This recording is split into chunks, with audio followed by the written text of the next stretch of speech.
kimoyo wakusaniriko wakubazelekeza babe otamafamu basibeniko zazawela wakala kimoyo wakusaniriko wakubazelekeza babe otamafamu basibeniko zazawela mitambula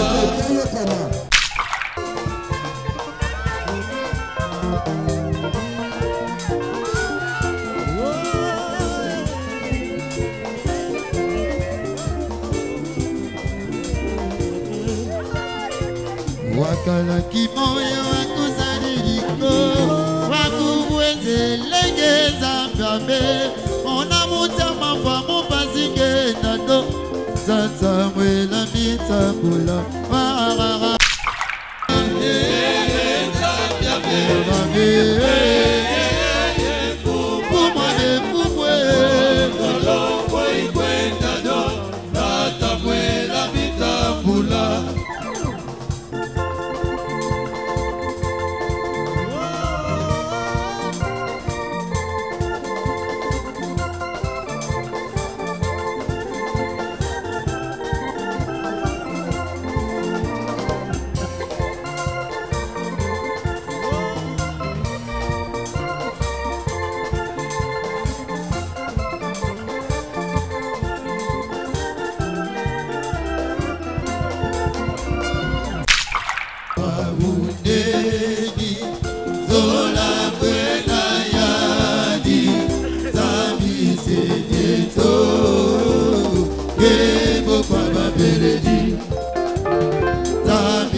mot pour la Madame Bété.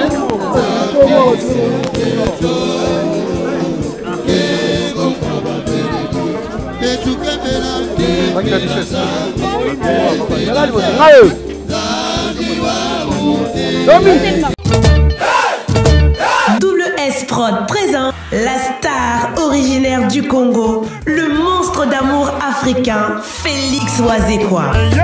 Monstre d'amour. Qui signe un grand retour sur la scène européenne après 10 ans d'absence.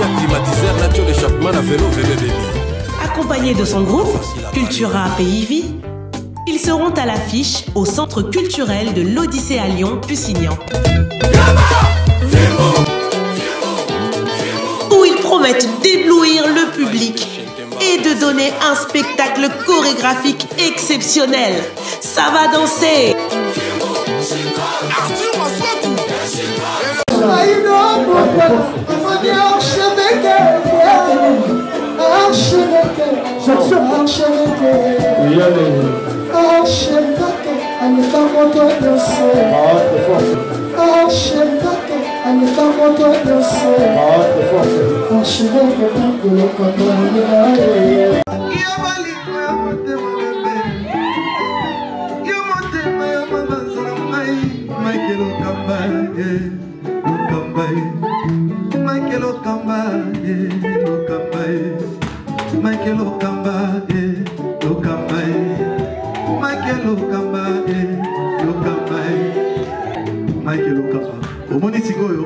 L'artiste, c'est l'improvisation. La honoré dans l'émission.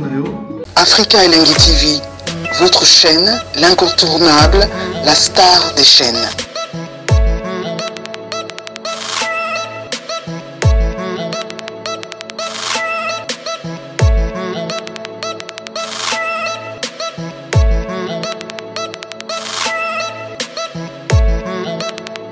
Africa Elengi TV, la magie de l'info.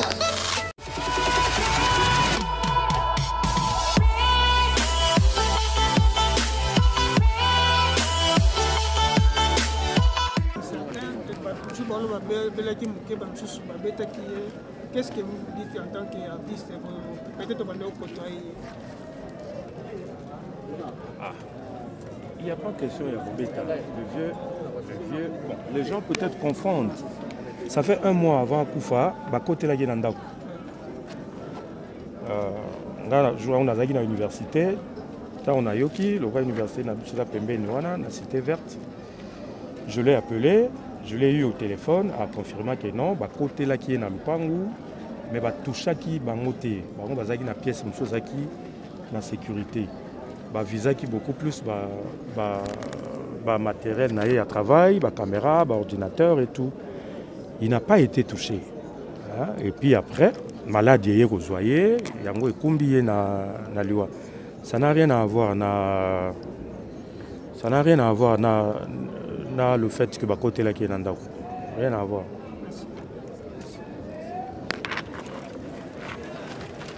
Dr. JP. Bonjour. Vous allez président de la Fondation Tokanisa. Fondation Tokanisa, vous serez toujours présent pour organiser des obsèques à Maman Chako. Je crois que mon protocole est allé. On a travaillé en surmergé dans le Boniaso. On a réussi il y a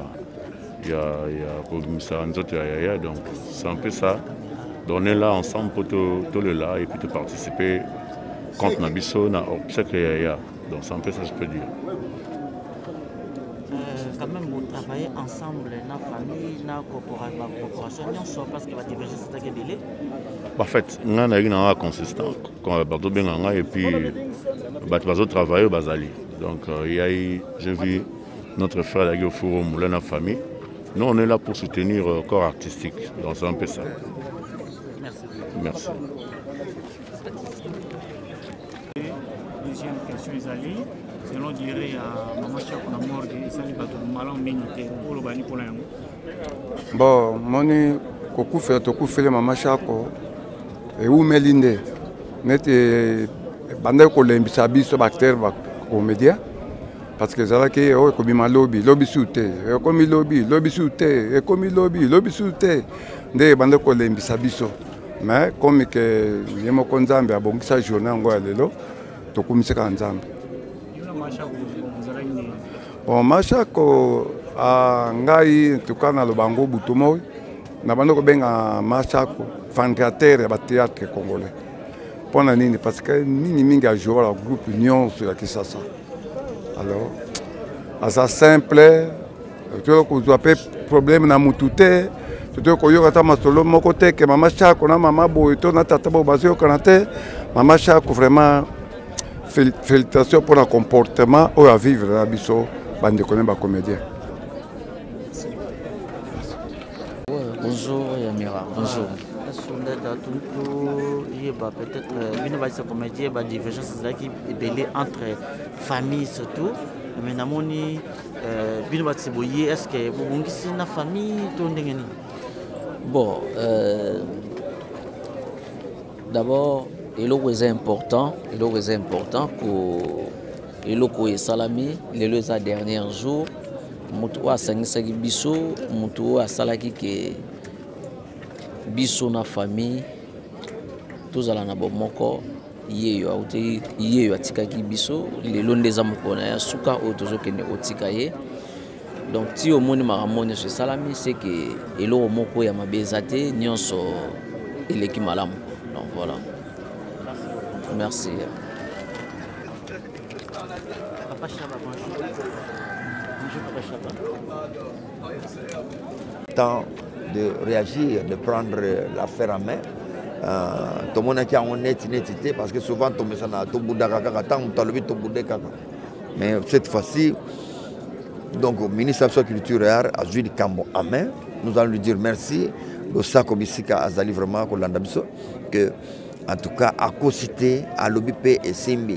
Comme on le dit souvent que à Tabutu et l'Ekimoulaï, Tongo et Kotanakaka, on a beaucoup de choses, mais les lots Tongo et Tani, c'est le jour J, le 17. Toujours Kendokunda, Jackie, na Bisika O, toujours l'adresse, toujours Yasuka, Européma, na Nécropole, qui tend ici, na clinique chinoise, tout le cas, na place des artistes, place où il y a plaque à Kombo Naye, na Bisika Baninga Bazali, et puis Tokei, na cimetière, il y a Nécropole. Merci. Oui, oui, bonjour. Bonjour. Bonjour, monsieur le journaliste. Vous allez présenter à la fondation association à Kosoko. Vous avez des divergences avec les Bélé. Vous allez parmi les bateaux, peut-être vous avez acquis un Bélé. Mais est-ce qu'il y a quand même une relation entre les comédiens et la famille chaque Congo? C'est malam. Donc d'abord, on a commis Nzambe pour Nzambe à l'obi malam na souka ke libandela. Les alaki ba incompréhension par rapport toujours à bas droit. Donc ngai na bundela kamingi théâtre congolais pe na bundela ka ba droit ya artiste comédien cinéaste congolais. Ce qui les autres comme étape to comme les ali par rapport na ba objectif na biso na kata Pakosiko. Biso Pakosiko to zali plateforme ya artiste comédien cinéaste congolais devise na biso to lo baka Pakosiko amu du projet Pakosiko intérêt général. Donc nous avons défendre ba intérêt à Mama Chako parce que Mama Chako azalaki artiste comédien où il a défendu Kimboka pendant toute sa vie. Mais elle a koufi, c'est comme ça moninga ina mekaki ko sorola na famille na artiste comédien pontoye ba ko kende et pas ya acquis des droits. Ce qui le Mama Chaka kundami na honneur parce que l'État a reconnaître ba valeur na a reconnaître musane yango nde a honorer yango na kumisi nzambe parce que ezalika ba incompréhension. Donc, Pakosiko na NTPC Zalikaka et Lokomoko parce que nous sommes des mêmes objectifs, parce qu'on est des comédiens.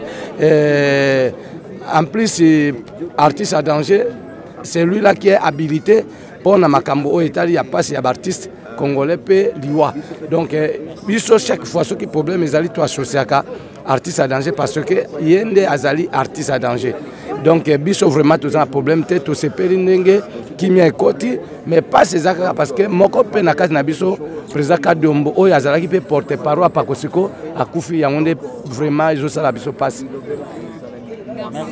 Merci monsieur. Voilà s'il vous plaît. Il y a un représentant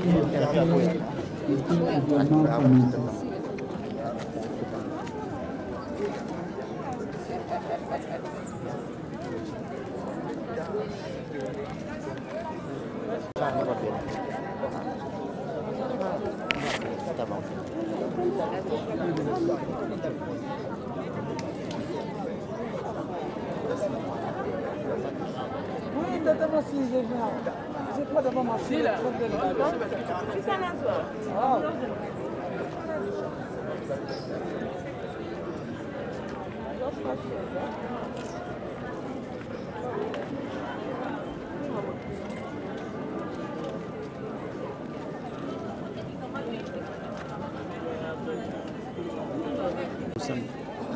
Bonjour. Bonjour.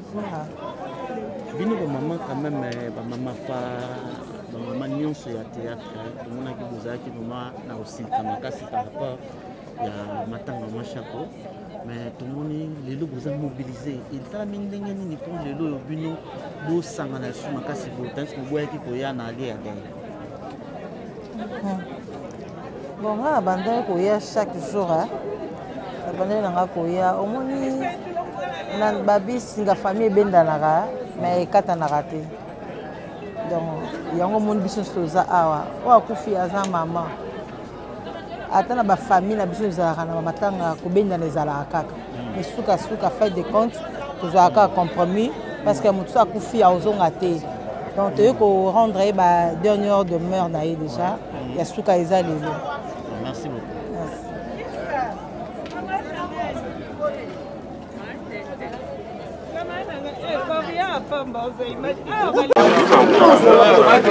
Bonjour. Bonne santé. Bonne santé. Il y a Mama Chako.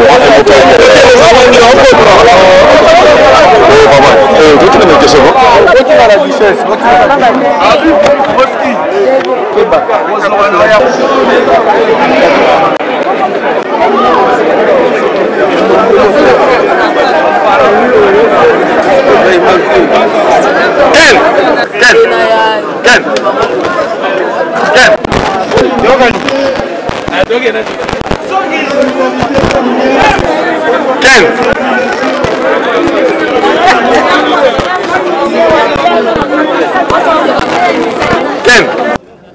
leli mama enfin toye kobimisa corps po tokende kokunda mama ya biso chaque odiala vraiment tayebi te so na okoloba esuli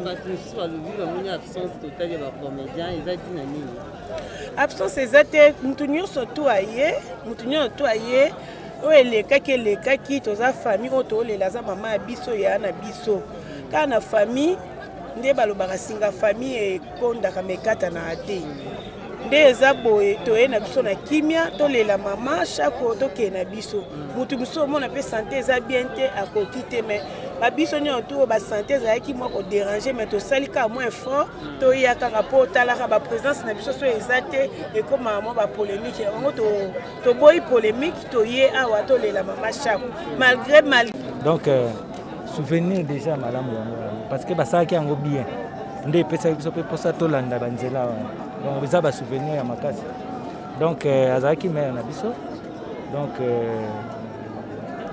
basouvenir eza ebele tokutani na basene en plus tosali su famille ekoli su makasi ntango kokutana na ye epai ya docteur Mogijo ntango tokomi kotravaille mpo na image ya docteur Mogijo c'est-à-dire likomaki sikoyo mpendake ya kokutana mwa mingi donc aza mare na nga mpenza aza mama donc souvenir eza kaka ayaki mama na biso mpenza. Merci mingi papa. Message nini okotika na baartiste mpe na famille mpona kokonsole bango? Donc na famille d'abord biologique donc tokosenga kaka kimia ezala bacomprendre ka elo moko nde tolobaka na vie eza nango kaka neti dissertation ntango totanga na classe donc dissertation eza nango kaka sujet bapesi sujet donc introduction développement na conclusion donc lolenge moko na vie na biso bato tokoki kokanisa nyonso to me toyebaka eloko moko toyaka na 3 temps ya ovivre donc ndenge tobotama ndenge vie oyo nyonso to tosala todéveloppe vie na ndenge tokokufaka alobi un jour mokoya conclusion na biso mpe donc makambo mosusu ezalaka ao nanani nanana tokanisa yango mingi te donc Jésus kutu akufaki vous comprenez mama chaque akufi na bambula akufi na mais Jésus akufa na 33 ans vous comprenez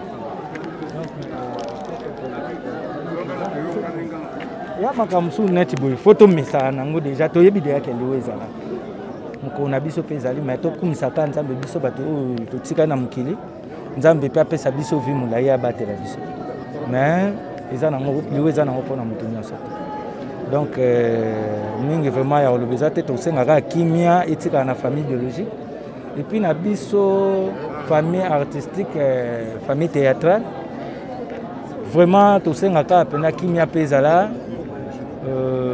bato ebele ntango mosusu bapotanaki mpe baéchange de parole bamakambo ebele pendant que mama Chako atika biso mais ndenge kaka tokende baenterre mama Chako donc nyonso to oyo bato même na baconflit oyo bato bakreaki mpona makambo mama Chako ezala mpe ka enterre donc tobosana donc voilà barelation bolingo ezala erenie kati na biso baartiste donc c'est ça quoi. Merci papa. Merci. Comment on a? C'est ça. Président pour les chasses, aux alliés, président pour les chasses, au monaki, yo alliés parmi bateau yo, vous travaillez qui na machako na groupe sans souci, tant sans souci à Koufaki. Eza au Koufisi, moko ya ba pionnier ya groupe sans souci. Un mot par rapport à la polémique pour les gars qui n'y ont pas yo en tant que Moutouz qui n'a machako na kata groupe sans souci pour le bani. De Mama Chako azaki cofondatrice du groupe sans souci. De source naïe, origine naïe, à autant le groupe sans souci. Donc azaki cofondatrice yé qui bâtit que na sans souci d'Afrique. Donc banda groupe sans souci de Bangwana. Mais comment na makambo leki na luwa machako pana matanga ba chako ba boy tout ça yo étant que vraiment pionnier to mesdames et messieurs un mot par rapport à ça surtout de wala jama mo ya pamba normalement makambo na mingi ya famille biso artiste mambo za na nous allons procéder à la association za moko za NTPC dirigée par président Masumu na biso balani naye donc ba polémique ba association wana eza mabe batika biloko to za la bomoko to zonga bomoko Nangalo Bagabon. Merci. Nous prions et du ministère. Ce n'est pas tout le monde qui va aller là où on va ramener les corps. On va sélectionner 10 organes de presse seulement pour ne pas envahir de l'autre côté parce que nous devons respecter la quiétude de l'hôpital. Alors, Monsieur Oxygène, le secrétaire général de l'ANTPC va sélectionner 10 organes de presse qui vont accompagner la sortie du corps. Les autres amis, vous allez attendre ici pour que les choses se passent dans l'ordre. Merci beaucoup.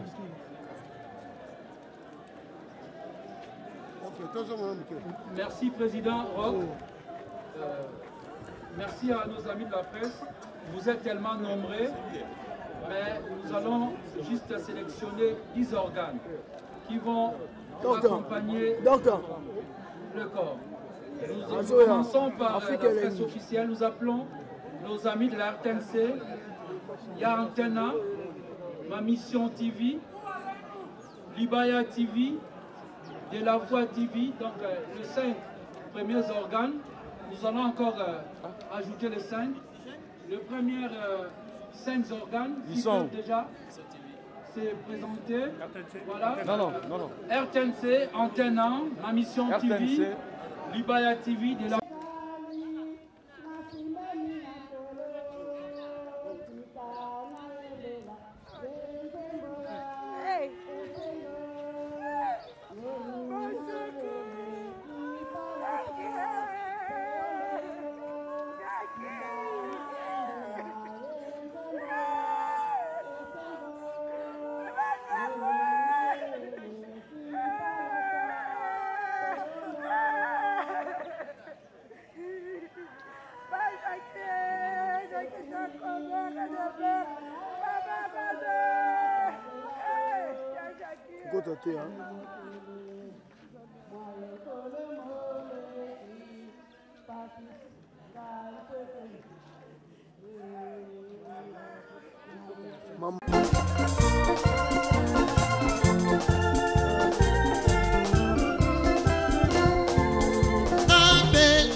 Kosunganga nabelelio kolo nabelelio osungangai moumunayo monguna satana antele beligai kolo ya kosu onabelelio nabelelio kolo osungangai moumunayo monguna satana antele beligai kolo ya wakala kimoyo wakusadidiko wakubwenzelengeza byame ontia mafamu pasikendado zazamwela mitambula wakala kimoyo wakusadidiko wakubwenzelengeza byame ontia mafamu pasikendado zazamwela mitambula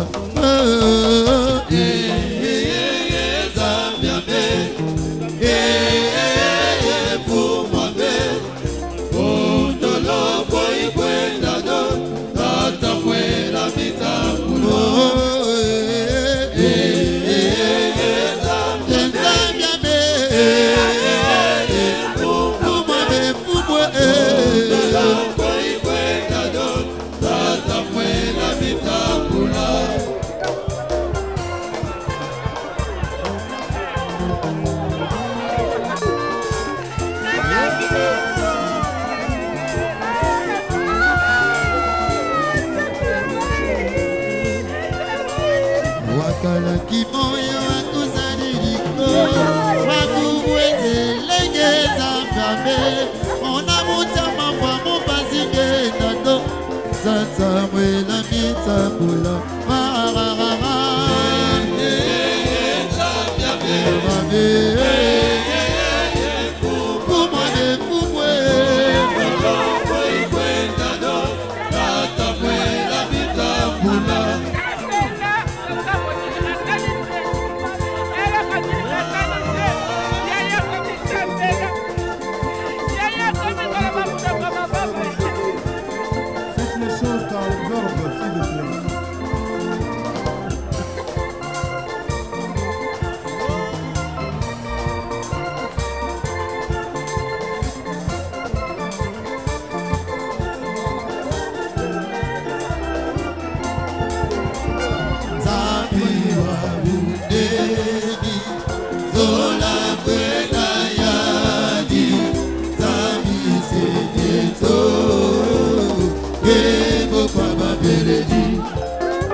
kembela zambi kembela zambi zambi wa museke zambi sekreto kego kwa babele etu kembela zambi kembela zambi zambi wa museke zambi sekreto kego kwa babele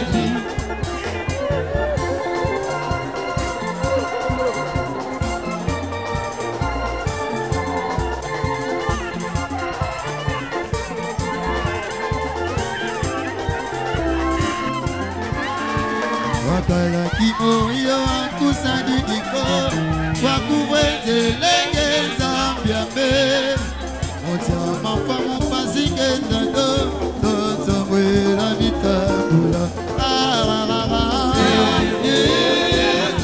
ezambiambe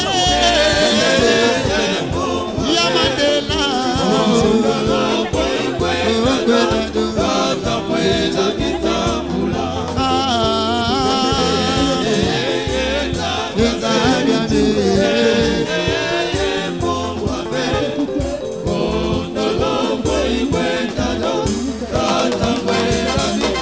Kundeko nanga bongana Tika mizalele mabe bongana Nako ya elenge mwasi bongana Ana bondeli Tika mizalele mabe bongana Nako ya elenge bobali bongana Tika mizalele mabe bongana Nako ya kundeko nanga bongana Kinyare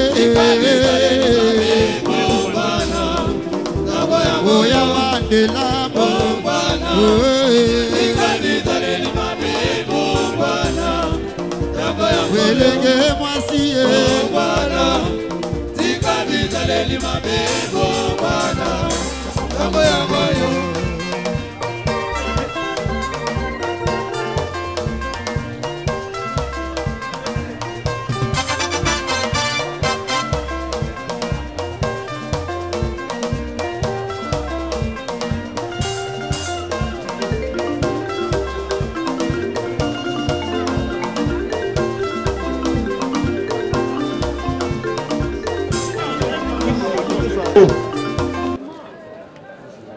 De son vrai nom, comme je venais de le dire, Chako Diala Anaendo Jackie Maman Chako. Elle est née le 23 août 1958 à Lodja, dans la province de Sankuru, au centre de la République démocratique du Congo. Maman Chako est l'une des dernières survivantes de la génération des femmes qui ont façonné l'histoire de cet art dramatique en RDC. Elle a fait ce premier pas dans le théâtre à l'âge de 14 ans et a suivi des études de secrétariat.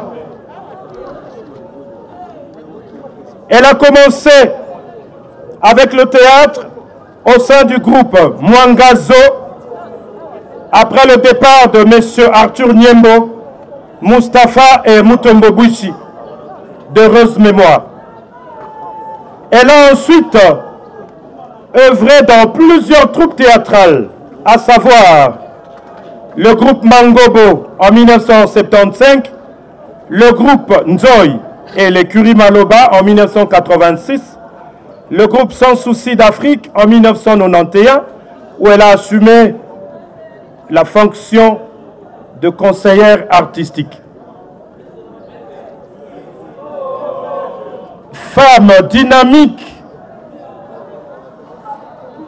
elle a créé son propre groupe dénommé Okapi d'abord et qui deviendra ensuite Académie des Stars et Ballets en 2006 et qu'elle va diriger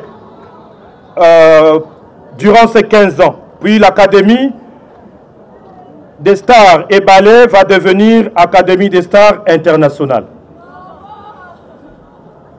Membre effective et active au sein de l'Association nationale du théâtre populaire et cinéma, ANTPC en sigle. Elle était conseillère. Mais également, elle était membre et vice-présidente de la corporation Corfac.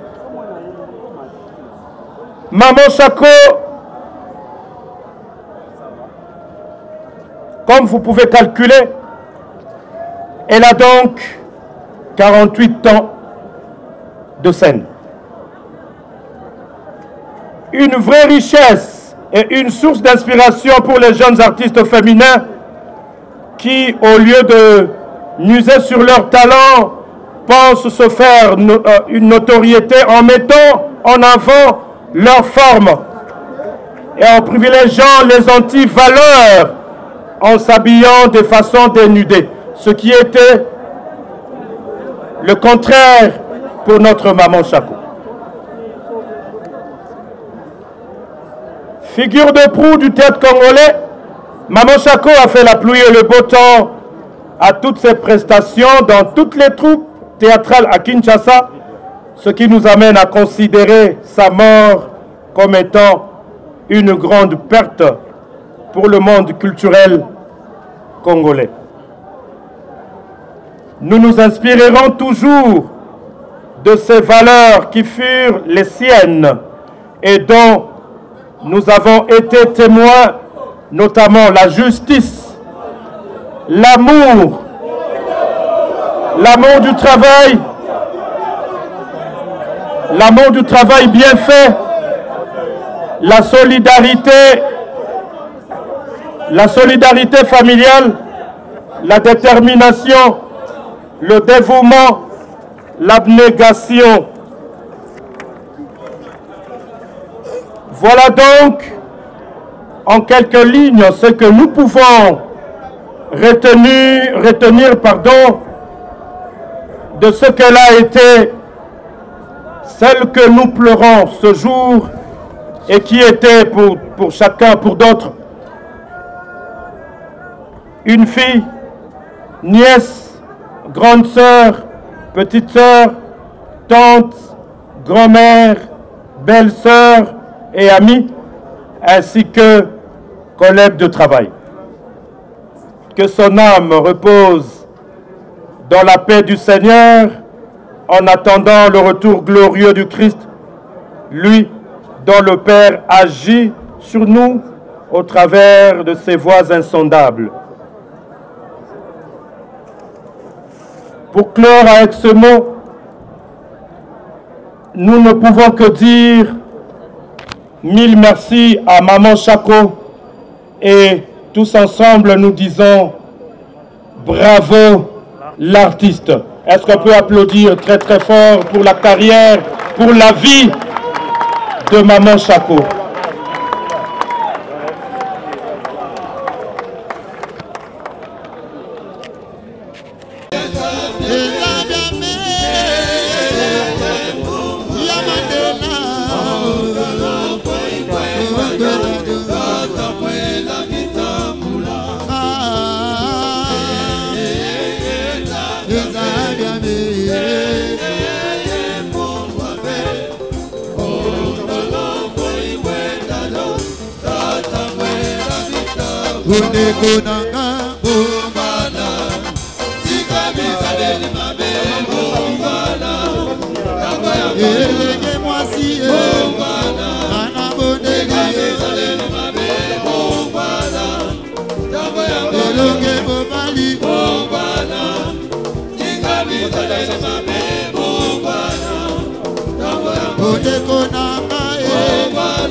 Alors nous allons prendre une amie de Maman Chako.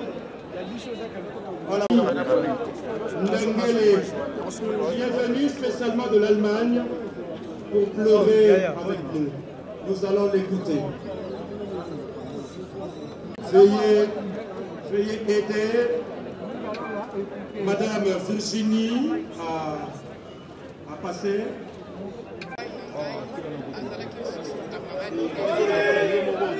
Maman Chako akomaki famille na ngai. Maman Chako epai na ngai azalaki susu camarade te. Maman Chako akomaki famille na ngai. 16 ans yango ntango na perdi Maman Chako aconseille ngai nazali komona ye neti ange na ngai. Maman Chako aconseille ngai mingi na mobali na ngai na bana na ngai soki toye awa na Congo bana na ngai bazala toujours epai ya Maman Chako nakotika bango kuna akokipe bango bien makambo nyonso kuluna bakolanda biso ngai nakimi deja kokima te ngai bite nakima nakimi nakomi na porte abi kokima te bana yango bapusani pembe na bino bopesaka mashete wana ngai sikoyo nazobanga ngai babambi Maman Chako mate abi bopesaka bino bokolala Maman Chako eza yo mama eza yo abotoli bana wana mashete abi bino nde bato bokende kolala ngai nakolala te ngai Maman Chako na basheke na bakuluna abi bano bazela lobi na kogangela bango soyo namoni bango donc makambo ebele asali na vie na ngai mosusu moye ya koloba ezali te donc atiki bana na ngai atiki bana na pasi surtout Julius nayebi awuti osala émission moko ya kolamba wa bana bamoni ndenge azolamba wana na beboka bani babi tala sere na yo azotuta baviande na eboka mama benga enga bengi na seki enga bijaki bana bamoni yo awa abi Julius sombelanga pareil mwana awuti koya awuti komemela ya pareil wana ya konika babiloko banini abi moni bana nga ndenge bakoyambanga donc eza pasi mingi na famille na ngai donc azalaki ange Maman Chako na kati ya libota na ngai eza kaka na famille na ye te eza kaka na famille na ye ya théâtre te mpona bato nyonso en tout cas Maman Chako nayebi te baoba vraiment mpona ngai nakopesa ye bravo bravo bravo je t'aime Maman Chako. Voilà, merci beaucoup. Merci, on l'applaudit très très très fort, mesdames et mesdemoiselles. J'ai vu que Batoubaza est belé, Batika un mauvais souvenir, il y a Maman Chako, mais tout ça vraiment, compte tenu à temps, on va pas prendre tout le monde. Tobengi Ndeko Shaba Moskovitch, oyo azali parmi bato bayambaki Maman Chako na mosala, aya kopesa témoignage na ye.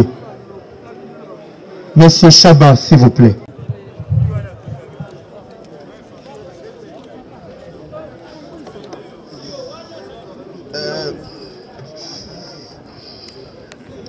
Jackie abandaki théâtre en 75. Donc, même pas na idée à cause de la théâtre. Dans 75, nous sommes dans le théâtre populaire Mwangazo. Donc, comme il y a Carex, il y a donc, comme il y a Carex, il y a Banabasi. Donc, il y a une fille dans 4 groupes. Il fallait se côté le cas.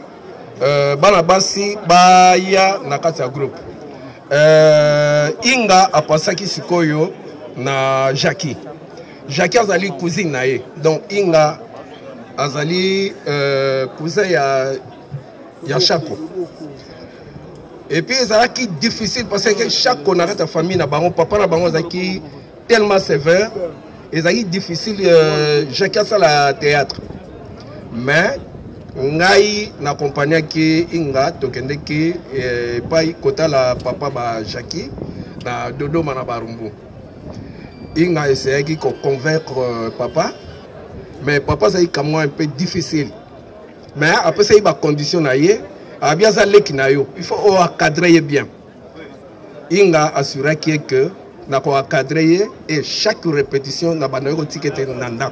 Tous allons que chaque répétition soit aussi ici, il y a Mwangazo, tous allons que le tika Jackie, Tinandap. Et pièce à Liboso, spectacle na Liboso, ou à Joaki, et spectacle moko, il y a ba expression. À Joaki comme Maman Mapassa, Ngana Laki comme Bajimo, ou Yazaï Kobota. Mais, Kozanga Kara Banabasi, Azaï ko jouer double rôle. Personnage mi balé azaki maman o ya boti biso ba mapasa mais tanga na koli mapasa na koli fallait na bala donc na zai ko bala ye oyo ya botaki ngai donc vraiment Jackie a aidé qui biso makasi na moment wana pendant que tozaki na ba tourner na ba campus na ba institut supérieur vraiment essaie de donner vraiment parce que azai l'air wana za pe kotanga a kotanga na centre féminin Mamobut soka wuti cours directement à répétition après répétition biso peut ko tikaye vraiment c'était vraiment lelo bozo benge maman bani bon il faut na faire ko benge maman Coco azali pena maman Coco oyo abandonné et puis eloko Jackie osali okufi jour o ezalaki jour anniversaire nangai le 15 juin Jackie na obosolote Jackie et puis spectacle wana to intitulé kango Chako Chako lingo lo banini mapasa et puis l'herbe journaux et ça là ba commentaire il y a spectacle wana to memela papa ba journaux wana papa c'est pas parce que papa na ba encore bonne Chako ndi après ça qui banane ba comme Chako donc papa na ba mwa Chako c'est pas là makasi et ça là qui honneur à munene na combo na Chako vraiment Jackie repose en paix. Merci beaucoup. Est-ce qu'on peut applaudir très très fort pour Maman Chako à travers ce témoignage? Merci beaucoup. Il y a contrainte et il y a temps. Merci papa modérateur. On a un minute pour précision. Témoignage on a mis sala. On a interpellé les artistes comédiens. On a parlé de la discipline qu'avait Maman Chako. Na musala ko. Touti Brazzaville.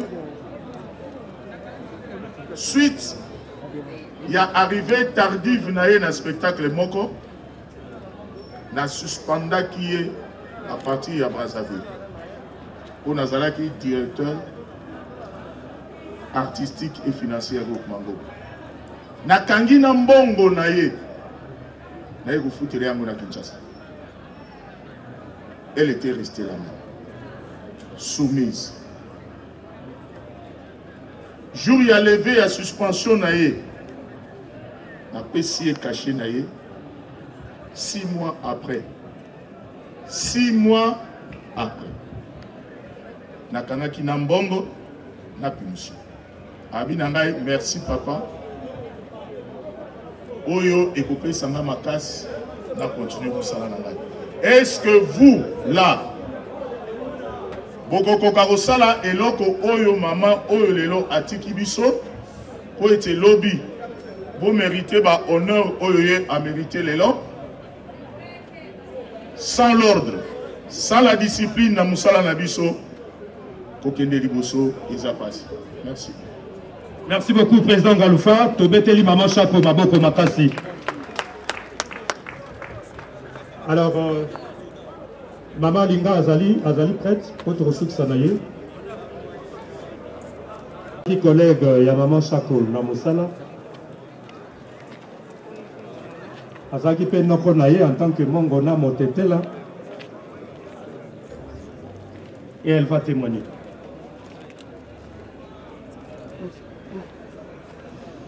Chako, Atana Leli, Atana Saïni. Donc il a souki. Yomoko ebindenge benoza surtout kutani bisombali. Yoko kozo welo kinenda kundeni. Ngabi teno ko tikana kende na onda. Alobi atovanda no muke. Osela nanga kamwanga ingai na Thomson Tolia. Ko lamba na libundu. Ngabi okonyoko nanga bopona ni. Tango mabele lisi akufaki na keko kangaye. Na lobi ale kota na se. Bazo simba Chako bona maboko. Yemoka vanya nazo azo yoka. Na le moto na minu na ebise pusa na lisu na kati moto na chinese abi yo lia kaka bato minu tina simba serke ya nani ya mabele lisi tanga komi akange bembe mabele lisi babi yo nani alobi ezanga motetela ngande moto na kangi ebembe ya mabele lisi yango na so baba tetela tu bavandi ba binde na zalia na kolobelo ti kwa bino moko mitema bozawa na boyebi bino batetela ko ya lali azanoko na nga ngana Chako moni Chako alaki mutuma abandoli nga bozoba te surtout makamba musala te ya abandoli nga makamba bozoba te omo ata mosusu ye moko afanda motema mokuse asiliki nga biso ko siliki osala nga pe motema mokuse lokwa yo ah yo oza noko na nga lemisaka solo bi oza noko na nga olingi na fundo nga bi ofunda nga epa nani nga bi bo likambo te to bande ozala biso bien na bamabi pelito etu tozala na problème moko ezate omonika basani soki eza place moko etutanaka nde tozalaki me tozala bomoko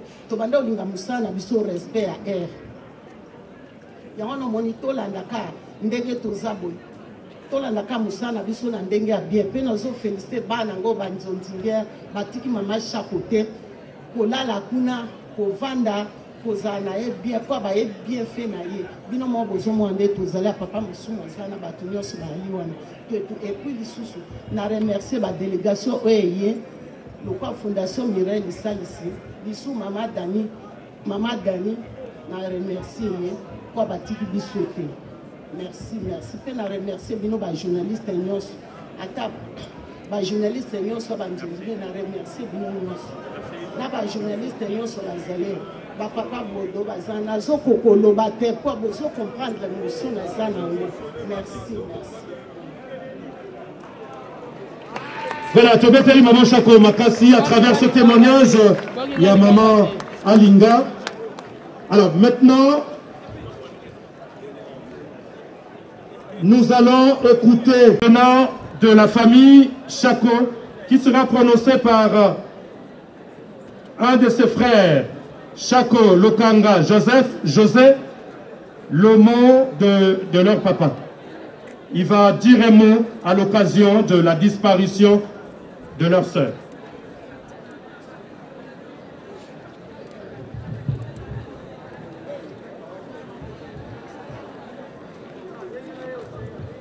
Merci beaucoup.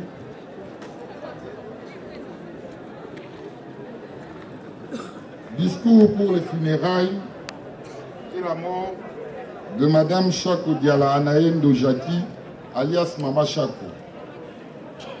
Pour les funérailles de celle qui était pour nous notre sœur, notre mère, notre amie, nous voulons tous ensemble, sa famille, ses amis, ainsi que ses collègues de travail, lui dire adieu. La Bible dans Ecclésiaste déclare qu'il y a un temps pour tout, un temps pour toutes choses sous les cieux. Notamment un temps pour pleurer et un temps pour rire, un temps pour se lamenter et un temps pour danser. Notre peine est immense. Le décès d'un être proche est une vraie douleur au cœur et à l'âme. La mort de Mama Chako, qui sera suivie bientôt de son enterrement, ne sont pas une fin de vie. Non, son départ est le début d'une nouvelle vie dans un autre monde. Un monde fait d'amour et de bonheur. Certains l'appellent le paradis. Comment lire ces discours d'adieu, ces discours écrits pour un être proche, sans que des larmes d'amour et de peine nous montent aux yeux? Comment lire ces textes d'amour pour un être cher, décédé et pourtant tellement vivant dans nos cœurs et dans nos souvenirs? Mama Chako était pour nous un modèle de vie. Et sa mort est pour nous une leçon de vie. La tristesse de tes enfants témoigne que tu étais l'une des meilleures mères, la meilleure des mamans. Ils te disent, maman, nous t'aimons. Maman, nous ne t'oublierons jamais. Le deuil que nous portons ces jours nous enseigne que notre fille, sœur, meurt. Collègue de travail était un être spirituel et que le passage de la vie à la mort n'est qu'un voyage vers un monde d'amour. À l'heure de la mort de Mama Chako, il nous reste des milliers de ces souvenirs pour alimenter chacun de nos jours de vie, jusqu'au jour de notre mort. Repose en paix. La vie ne dure qu'un instant. L'amour pour les défunts est éternel. Nous ne t'oublierons jamais. Tu es la première à avoir dompté la rigueur de notre papa que tu as appelé chaleureusement Vieux Macarios. Puisqu'il faut bien mourir un jour, nous devons apprendre à vivre comme toi, notre sœur, notre mère, notre repère de vie. Toutes les formules de condoléances, les peines partagées, les deuils qui a commencé, inscrivent à jamais des pensées pour toi dans nos cœurs pour que notre souvenir de toi ne meure jamais. Adieu l'artiste, repose en paix, nous ne t'oublierons jamais. Je ne saurais terminer ce speech en remerciant de tout cœur toutes les personnes, tant physiques que morales, qui ont durant ces temps de détresse apporté un soutien moral, matériel, financier à ma famille. Mes chaleureux remerciements s'adressent également au gouvernement de la République démocratique du Congo qui, par le biais du ministère de la Culture, Arts et Patrimoine, nous a accompagnés malgré les multiples tâches auxquelles ils doivent vaquer. Je dis et je vous remercie.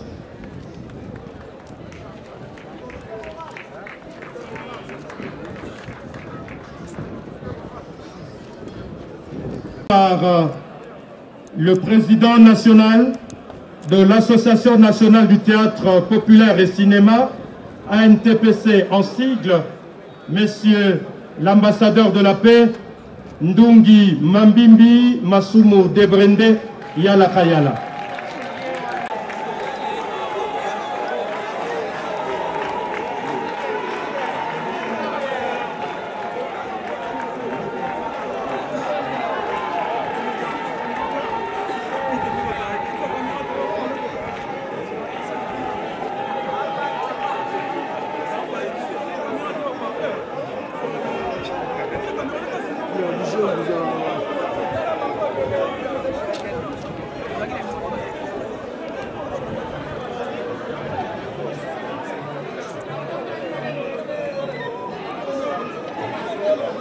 Mesdames, Mesdemoiselles et Messieurs, nous voici malheureusement à la fin du spectacle à One Man Show présenté par Mama Chaco, l'une des grandes actrices comédiennes de notre pays, la plus ancienne encore très active. Malgré les nombreuses difficultés que l'artiste comédien congolais connaît depuis des lustres, elle est demeurée toute sa vie dans la profession en refusant de vivre dans la résignation. Femme battante, elle a beaucoup milité pour la transformation positive de nos conditions socio-professionnelles, afin que nous sortions de l'état de précarité dans lequel nous vivons, nous les artistes dramatiques congolais. Et cela depuis plusieurs années. Raison pour laquelle nous luttons dans l'ANTPC, l'Association nationale de théâtre populaire et cinéma, depuis plus de 20 ans, où elle a assumé avec brio ses fonctions de chargée de social au comité national jusqu'à sa mort. C'est donc malgré elle qu'elle est obligée d'interrompre brusquement et définitivement son apostolat, consacré entièrement à la conscientisation de la population sous fond de bonne humeur dont elle tenait seule le secret. Oui, depuis l'âge de 15 ans, Mama Chaco a passé la plus grande partie, si pas toute sa vie professionnelle, dans le domaine de la culture et des arts, particulièrement au théâtre et au cinéma.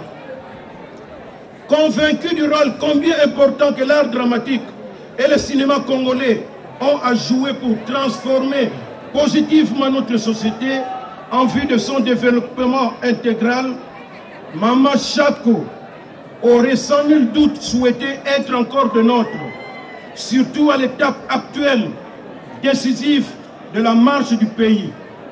Mais le maître du temps et des circonstances en a décidé autrement, que sa volonté soit faite.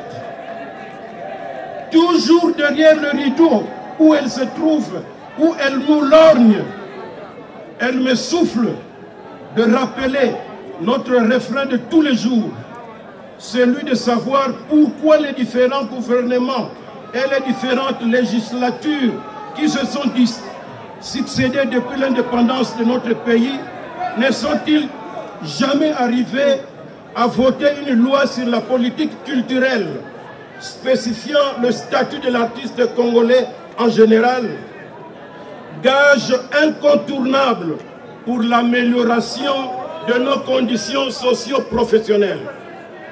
Sur ce, nous osons croire que la présente législature ne manquera pas, dans sa prochaine session parlementaire du mois de septembre, de s'y pencher. Très cher vénéré Chako, avec autant d'amertume, nous, tes collègues de profession et tes nombreux admirateurs, regrettons profondément ton départ. Corde d'ange de vous recevoir dans sa dernière demeure.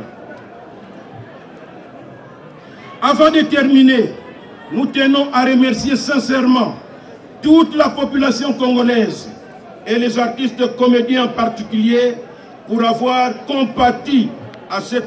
Comité d'organisation comme Obsec. Vous comprenez? Mais tout ça, comité d'organisation commence à faire un artiste. Et parce que Guy Mario, on a besoin d'Abisso. Cocodé, on a besoin d'Abisso. Vous comprenez? Évitons la commission d'organisation pour Kokunda Moutou. Maman Chako la m'a souhaité. C'est fini. Chako la m'a souhaité to Kundie Lelo, Magamba Pierre Tomba Letali, famille to artiste en danger. Non, famille, tout ça, famille ensemble avec les artistes comédiens. On a déjà information avec concours avec tous les artistes comédiens. Benga Bango, Papa Iboma, tout ça la Pierre Tomba et Ansengo Diangenda. Nous serons ensemble. Biso to kola ka beauté.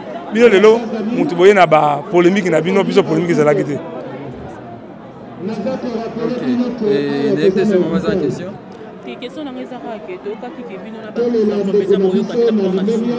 Non. Non. Des autres.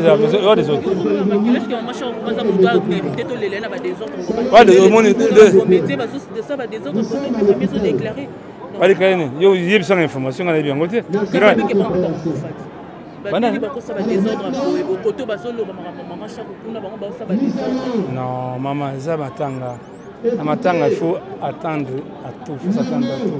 L'essentiel, maman Chako a ouvert la morgue, il faut se payer parce que beaucoup de gens bébé pour mais en tout cas, ça a un problème dans l'association, comme éducation. Éducation, parce qu'un artiste a père éducateur, un artiste a père éducatrice. Mais les lots, façon les artistes se comporter, ce n'est pas comme dans le temps. Dans le temps, organiser mon mot coupé sur le bala et puis si ma cambo au Mexico et toquer mina va débauche, c'est ça le problème. Merci. Encore, c'est vrai hein.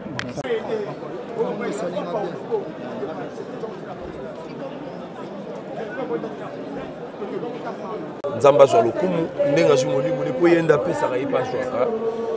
Merci na bande kotoza awa tous les la maman kimia to kunde na kimia. Question sur ça qui pourquoi encore ya maman Chako résultat makasi na mort ou ebima.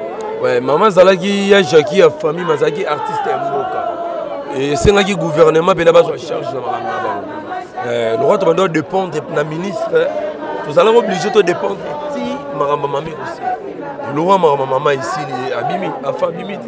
C'est ça qui va mêler qui biso corps maman on ande mususu. Si tu n'as remarqué, ordre les amakas, respect les amakas, pour moi, Dieu a joué le coup.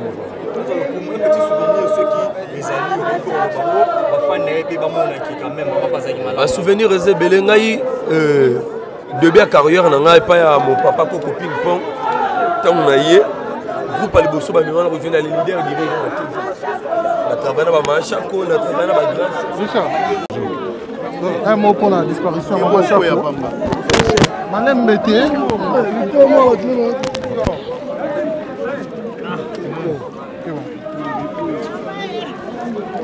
Mike la Duchesse, un mot pour la disparition de Maman Chaco. Ok. Mike, un mot pour la disparition de Maman Chaco.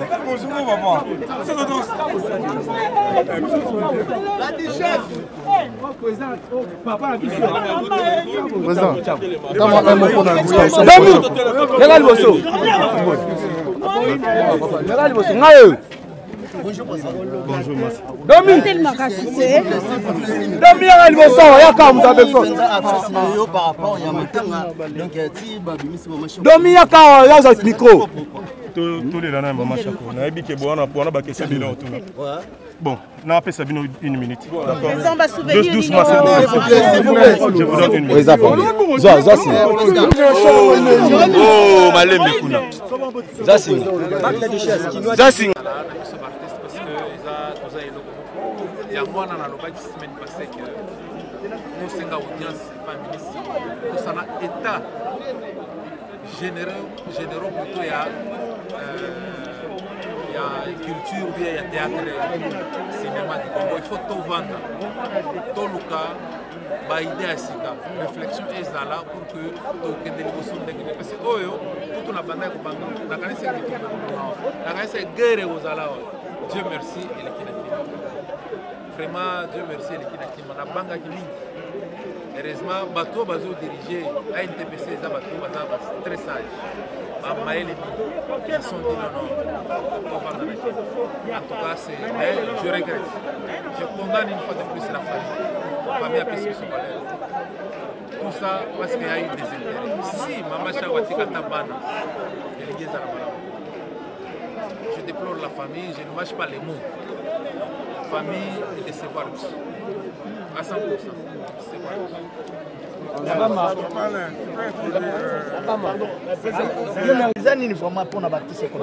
Toza banzambe te makambo mosusu olekaka toyebi pete soki eza nini eza kaka eloko etikali na biso bacomédien eza kaka bacomédien te na bino mpe baninga na biso bapandisango tosalaka plus makambo tosala mwa mabe moke me bolamu ezala ebele mpo mokili s'échange makambo lelo tokomotambola na bageste barrière obatela kaka nzoto esika ozomela oyebi bato ozomela na bango mpe te esika mpe ozali oyeba na kasi oyoki oyo aza liboso na nga oyoki makambo alobi oyo bato badecevoir biso eza mpena famille donc famille bapesi biso valeur te bapesi biso te me bapesi nde valeur ya jaki te na bato moko baza innocent na makambo oyo donc so batangelo bato yango donc je regrette eza pasi boye omoi nde tozali moto na moto aza na point na ye liboso bino boyebi biso boyebaka ndenge tozalaka baorganisation na biso ndenge baninga oyo bakenda tosalaka boyebi eza mwa moto konoloba te bomonaka ndenge totiaka organisation bakambo miziki bon balo tokosala yango te ata kutu ezalaki ndenge mokonzi ya mboka alobi mpo na maladi tomibatela mpo na likolo eza nzambe na se eza bakonzi bakonzi soko bapeuse bamonike maladi ezali tokoboya bakonzi te moto moko aza likolo ya lo aza te alors olinga komona quand même mo organisation mais yo moko tala topanzani moto na moto aza na esika na ye po tokovanda na ndako te na koboka te wana sere na biso tala kaka makambo oloba abi aza mpasi na motema yaka azaki bitumba kute kobima mpo nga mpe bagalere nge eza mpe gra bagale donc mais nzambe merci nzambe merci vraiment ti biso motema pio tozala bomoko kaka biso nyonso totika nano sere comme ça oyoki nde balobi na oloba na bino ke fo tomona ministre oyo ayepa alobi yango fo tomona ministre toyeba yo nani eye nani est-ce que vous comprenez? Lorsque les gens qui ont nani, tous les batailles y nani, mosu sauti ne sont pas wapi. Abandon sur Wabilamba, sur la Côte d'Ivoire, ailleurs copie d'État, ailleurs commis au président. Non, vous comprenez?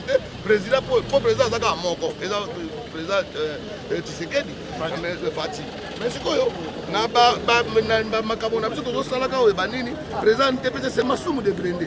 Ezate ba kamunini do, mosu sobimi, wa to boite, ba organise des médias ben on peut belé, mais mon konzi ya Congo c'est masumu de Brende. Donc tolingi mobulu ezala te mais tokosolola makambo wana toyeba moto na moto azala na place na ye. En tout cas nzamba pambola bino tomoni ka ne tozali tozolela bato mpe alipanda baomoni arrive nkono atindi mbongo na ye mpa na ngai bisomba ba t-shirt donc nga mpe naolela sel po asali ya mingi donc c'est ça nasepelaka ndenge boyaki ebele omo ndenge boyete mais na titre on dirait moto bambi moto avion. Mais président lelo to moni bino mo pe ba comédien au la chaîne YouTube bino moko na kati na bino ba do tia ba titre moko eza pe bien te. Pourquoi vous prêchez exemple la bino moko te bo condamner ba journaliste internet? Il y a des aventuriers na ba comédien. Kabola biso. Comédien azali moto a sexe rabat. Aventurier azala moto oyo ali ngaba moto aventurier. Mo super aventurier mo so ateka ka ba lupango ba. Benga ba moto a comme mo côté. Omona chaîne mbaloso. Non. Monango. On entend ya bato musude. Mbaloso mo c'est l'icône. 42 ans ya boulot, muta le ganga de génération en génération. Non, ça nous le je confirme. Génération en génération. Bana mike ba yeba kutinga mosukuta ya ganga pa ke ya sini na yi. Yo, mais azakaka. Asila mbaloso mo azakaka. Donc là papa wemba ya bato théâtre. Donc na bimisi bato ebele. Amuyombe gauche comme ça lelo abimé par là ba sumbiata ba pigi pong ba yenga na mano tangela bino ebele nyoso lelo batati lindo do za kututolo bate na libanga na ngana sali ngamoko lelo za asiko ana tiriki et puis ko zala motema malamu lokola nga c'est pas n'importe qui ngana ya wana ina taxi na bana na bango wana na taxi mais taxi na za 3 quarts ya ba danger ba jeep ba danger ça nga za motema mabe. Alors balanga président ko zwa moko otambo nga biteza yanga te so na ko motambo no ya yo le yo zwa ko mutema mabe. Donc c'est ça muto na alors na musala na biso to tika yango musala soko eza ya yote to yebani na yebi bino yo kasi musu pa tellement na yebi yete musu pa yale na yebi te na yebi yote o mwana wanda mwana bifanto ya yo mwana ya pale aya ko sala nga emission tina kata chambre nanga bon mère ko ya ko na chambre nanga madame nanga olingata ka sana oliembanga. Donc c'est ça ezana makambu ezali na makambu vous comprendre donc lelo to yé makambu pocha ba titre ko te baloso mako boma mutu na dikote donc awa to yé ko lela sercha en tout cas bon luka biso après donc na ko na belé ya ko luka na to ko makambu za bo belé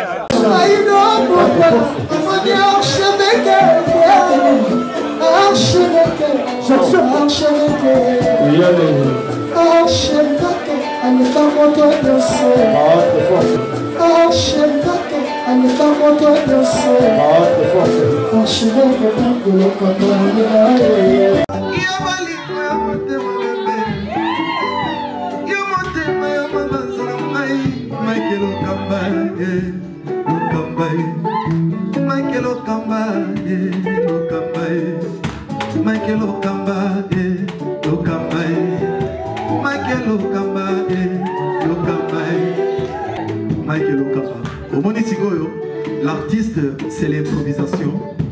La honoré dans l'émission. Africa Elengi TV, votre chaîne, l'incontournable, la star des chaînes.